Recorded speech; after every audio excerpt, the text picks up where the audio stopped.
It all started when I found myself on the outskirts of galactic civilization, living in a modest research outpost on a planet nobody could bother to name. The place was dusty, barren, and barely fit for human habitation. Still, my work as a xenobiologist required solitude and endless hours of focus, which the planet provided in abundance. What it didn't provide, however, was convenience. Between cataloguing alien flora and maintaining my lab equipment, I barely had time to keep my living quarters in order. That's when I decided to invest in an alien domestic assistant, a maid, to be precise. Her name was Zyra, a member of a species known as the Vel-Tari. They were famous across the galaxy for their unparalleled efficiency and near-photographic memories. Standing at about 5 feet tall with silvery blue skin and bioluminescent patterns that flickered faintly across her arms and face, Zyra looked both elegant and strangely intimidating. She had an almost mechanical precision to her movements, paired with an unyielding sense of curiosity. When I first met her, she tilted her head and scanned me with her large, reflective eyes, as though assessing whether I was worth her time. I joked about humans being messy creatures and needing her expertise to keep my chaos under control. She didn't laugh. Instead, she simply nodded and got to work. Zyra proved herself indispensable almost immediately. Within days, my cluttered workstation was transformed into a haven of organization. Tools I hadn't seen in months were suddenly back where they belonged, and even the food replicators started producing meals that didn't taste like synthetic cardboard. Still, there was one unspoken rule I quickly picked up on. Zyra wasn't a fan of surprises. Her Vel-Tari upbringing had ingrained in her a need for order and structure, and anything outside her expectations caused her to short-circuit, metaphorically speaking, of course. She meticulously followed her daily schedule, and even insisted on logging her tasks into a shared database. One morning I woke up later than usual, groggy and still half asleep. I stumbled into the main room wearing nothing but a pair of old, threadbare shorts. My usual work attire, a sleek jumpsuit that doubled as a protective layer in case of lab accidents, was nowhere in sight, and I didn't care enough to find it. I figured Zyra would be busy in another part of the outpost, far too preoccupied to notice my unkempt state. I couldn't have been more wrong. As I rummaged through the kitchen area for my caffeine pods, I heard a sharp intake of breath behind me. Turning around, I found Zyra frozen mid-step, a cleaning device clutched in her slender fingers. Her luminous patterns had gone from their usual soft glow to a bright, pulsating red, a Vel-Tari biological response I hadn't seen before. Her eyes were wide, unblinking, and fixed squarely on me. "You are unarmored," she said, her voice carrying a mix of confusion and something akin to alarm. "Unarmored," I repeated, still groggy and now slightly amused. "I'm just not wearing a shirt, Zyra. Humans don't always need armor to walk around in their own homes." She tilted her head, her gaze flicking between my bare torso and the shorts that had seen better days. "Your exoskeletal covering is absent.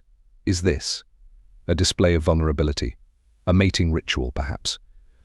I nearly choked on the coffee I'd just managed to brew. Mating ritual? No, Zyra, it's just called being comfortable. Humans don't have exoskeletons. We wear clothes, which we can take off when we're alone or in a safe environment. Her patterns flickered with what I could only interpret as distress. "But your physiology is exposed. The risk of contamination or injury is significantly increased. Why would you choose to endanger yourself?" I sighed, setting the coffee mug down and leaning against the counter. "It's not dangerous, I promise. Humans are adaptable. We don't always need to be covered, and besides, this is my home. It's safe here." Zyra didn't look convinced. Her eyes narrowed as she slowly circled me, inspecting every inch of exposed skin with a level of scrutiny that made me wish I had thrown on a shirt after all. Her bioluminescent patterns shifted from red to a swirling mix of yellow and blue, signaling what I assumed was a combination of curiosity and caution. "This behavior is highly unconventional," she muttered, more to herself than to me. "Vel-Tari customs dictate that one must remain prepared for external threats at all times. The act of discarding protective layers is illogical." "Well, welcome to humanity," I said with a shrug. "We're not exactly known for our logic. Sometimes we just do things because they feel good, or because we're too lazy to do otherwise." Zyra paused, her gaze softening as if she were trying to process the alien concept of human laziness. "Your species continues to perplex me. You are fragile yet fearless, unprotected yet unconcerned. It is inefficient yet fascinating. For the rest of the day, Zyra couldn't seem to let the incident go. She would glance at me every so often, her bioluminescent patterns flickering with what I could only interpret as a mixture of curiosity and disapproval. She even attempted to create a makeshift protective covering for me out of spare materials in the lab, presenting it to me with the utmost seriousness. It resembled a cross between medieval armor and a hazmat suit, and I couldn't help but laugh at the thought of wearing it around the outpost. Zyra, however, was less amused. This is a practical solution, she insisted, her patterns glowing a determined green. If you refuse to wear your traditional coverings, this design will ensure your safety without compromising mobility. Zyra, I said gently, I appreciate the effort, but I don't need extra protection. Humans are resilient in ways that might not make sense to you, but trust me, we're built to handle a little exposure. She frowned, or at least made the Veltari equivalent of a frown a slight twitch of the facial tendrils near her temples. Your resilience is unquantifiable. It defies standard metrics. I find it both intriguing and concerning. Over time, the incident became a running joke between us. Zyra would occasionally refer to my unarmored state with mock seriousness, and I'd play along by pretending to be a fragile creature in constant need of her protection. Despite her initial discomfort, she seemed to grow more accepting of human eccentricities, even if she never fully understood them. But deep down, I knew the interaction had changed something in our dynamic. Zyra's fascination with human behavior had always been professional, almost clinical. Now, there was a subtle warmth to her actions, a hint of genuine curiosity that went beyond mere observation. It was as if she had started to see me not just as her employer or a human subject to study, but as an individual with quirks and vulnerabilities that made me uniquely, frustratingly human. As I watched her meticulously organize the lab equipment for the 100th time, I couldn't help but wonder what else about humanity might surprise her, and in turn, what I might learn from her unyielding, methodical approach to life. The outpost felt a little less lonely with Zyra around, even if she still thought I was insane for walking around without my so-called armor, and in a strange way, I found myself looking forward to the next time I'd inadvertently challenge her understanding of human behavior. As days turned into weeks, Zyra's fascination with my unarmored state became less of a running joke and more of an ongoing curiosity that she simply couldn't let go of. For someone as meticulous and rule-abiding as her, the idea of casual vulnerability was like trying to explain chaos theory to a perfectionist. And yet, the more I tried to brush it off, the more she seemed to fixate on the topic. One evening, after finishing a long day cataloging alien plant samples, I returned to the living quarters to find Zyra standing by the doorway, holding what appeared to be a datapad. Her bioluminescent patterns were pulsing softly, indicating she was in a state of thought. I raised an eyebrow, immediately wary of whatever new scheme she had cooked up. You have not explained the full extent of human disarmament rituals, she said, her tone as neutral as ever, but her gaze was anything but. Disarmament rituals, I repeated, laughing softly. Zyra, it's not that complicated. Humans don't think of taking off clothes as some grand ritual. It's just comfort, relaxation, sometimes practicality. She stepped closer, her reflective eyes narrowing as she tilted her head. But the act carries implications. On Veltari worlds, such displays are reserved for moments of utmost trust or intimacy. It signifies an intentional lowering of defenses, an offering of vulnerability. Is this not the same for humans?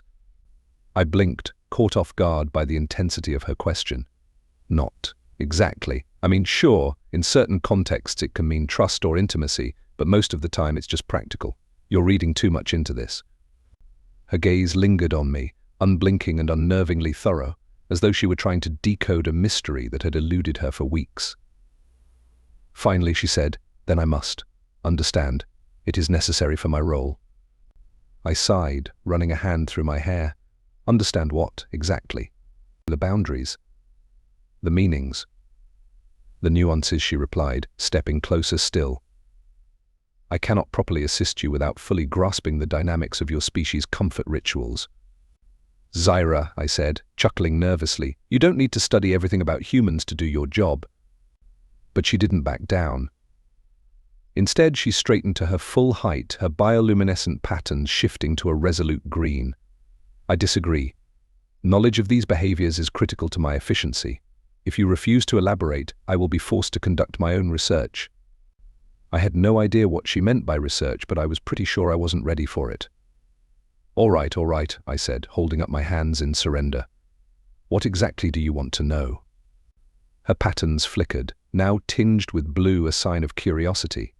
When you disarm yourself, when you shed these coverings, how do you determine what is appropriate versus inappropriate? Are there specific parameters, or is it entirely situational? It's situational, I said quickly, hoping to wrap this conversation up before it veered too far into dangerous territory. There are social rules. You wouldn't walk into a public space without clothes, for example. But at home, when you're alone or with people you trust, it's different. It's more relaxed. Zyra nodded thoughtfully, as though she were filing the information away for future analysis. Then, without warning, she stepped back and began unfastening the high-tech sash that served as part of her uniform. "Oh, wait," I blurted out, nearly spilling the mug of tea I'd been holding. "What are you doing?" "I am attempting to replicate your behavior," she said matter-of-factly.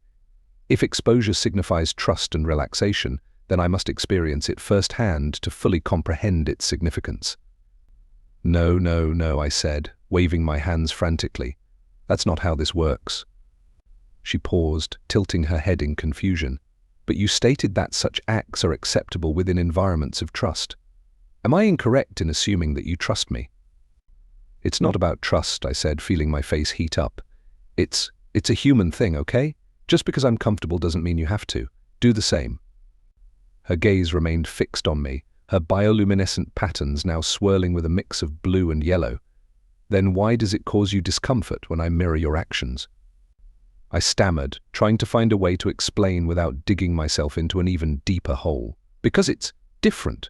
Humans and Veltari have different boundaries. What's normal for one species might not be for another." Zyra considered this for a moment, her patterns dimming slightly as she processed my words. "Your explanation is incomplete. There are gaps in your logic." I groaned, pinching the bridge of my nose. "Look, can we just drop this? It's late, and I really don't have the energy to explain human social norms right now."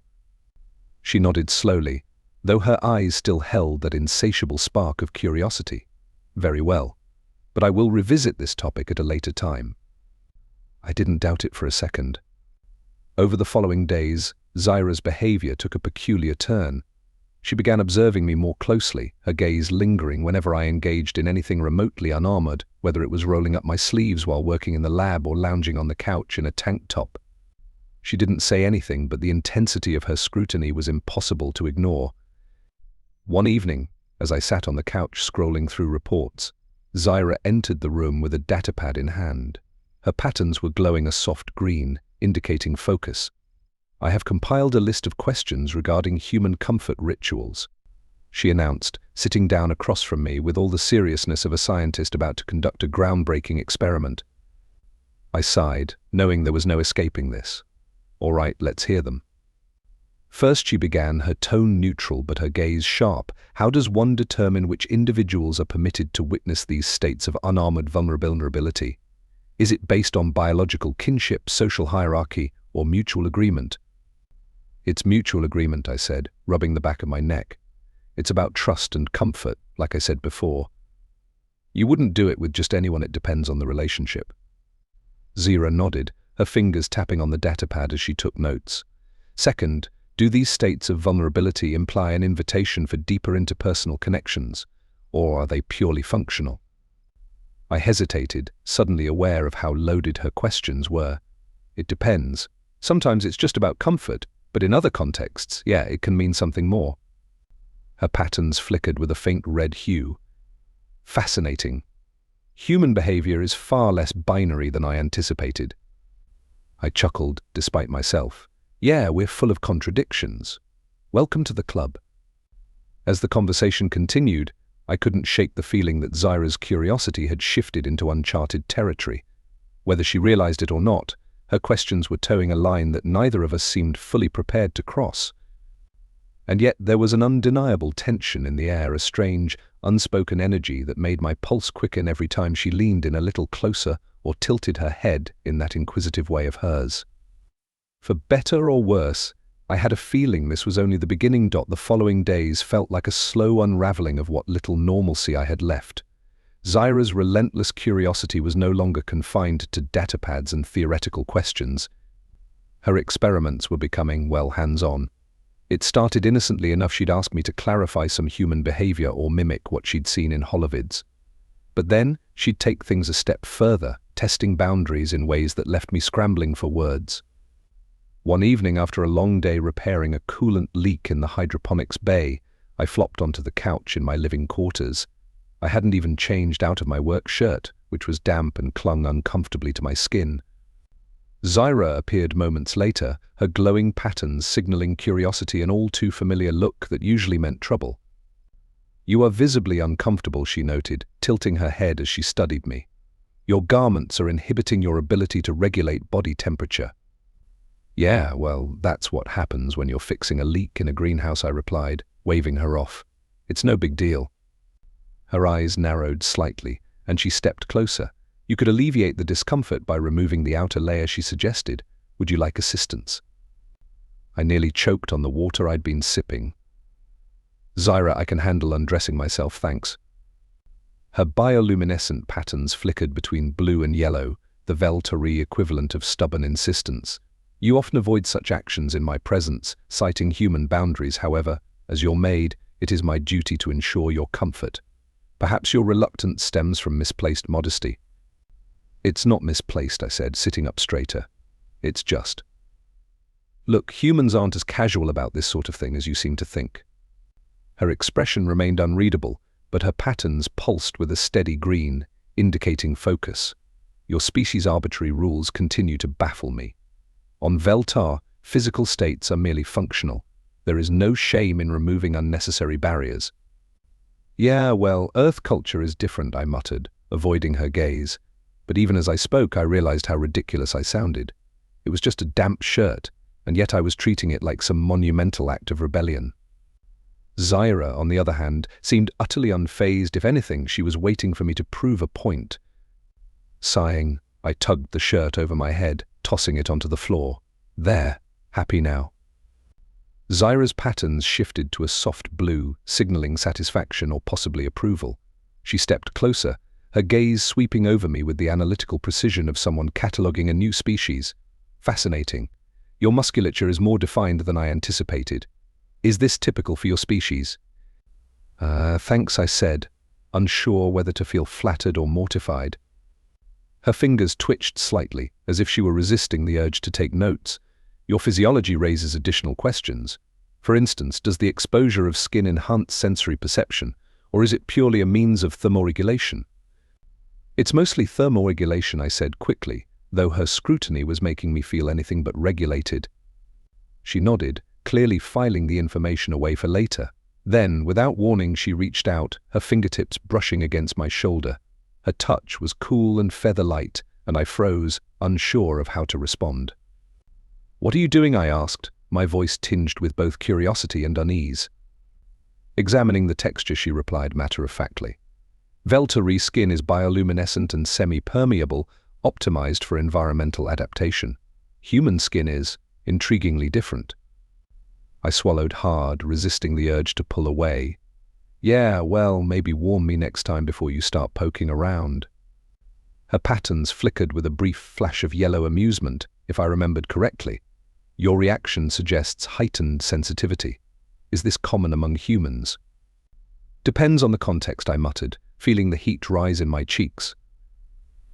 "Look, Zyra, maybe we should set some ground rules for these experiments of yours." She stepped back, her expression unchanging but her patterns dimming slightly. "I see. You are uncomfortable with my methods."